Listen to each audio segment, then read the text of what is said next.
Les salons d'onglerie se multiplient en Suisse. C'était des boutiques naguère très rares. Aujourd'hui, c'est une enseigne qui se voit au même titre que les salons de coiffure ou les épiceries. Attention cependant à la formation et dans certains cas à des problèmes d'hygiène. Le reportage de Pierre Yenny. Il me semblait que tout le monde regardait mes mains, donc elles étaient continuellement dans les poches. J'en ai un petit peu marre de devoir systématiquement envoyer chez ces personnes chez un médecin. Ce sont des ongles presque complètement détruits. Ces ongles, c'était sa fierté. Après 2 ans de traitement, Nadia peut à nouveau montrer ses mains, mais elle préfère garder l'anonymat, en cause sa culpabilité de n'avoir pas vu le danger. J'ai commencé à avoir des brûlures. Je ne trouvais pas tout à fait normal, mais elle me disait oh oui, c'est comme ça, voilà, excusez-moi. Elle était non plus pas très habile, je dirais qu'elle dérapait aussi beaucoup avec les instruments.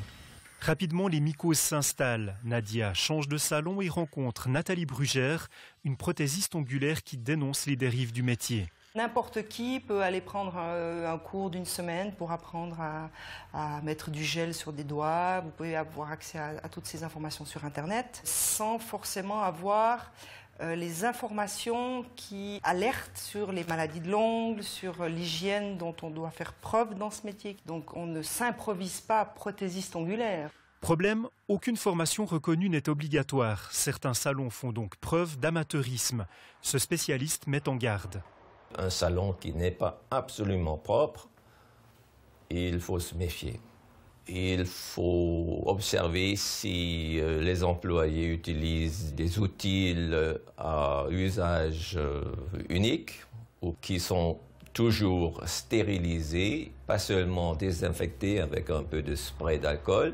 Mais pour une sécurité à long terme, Nathalie plaide pour la reconnaissance de son métier.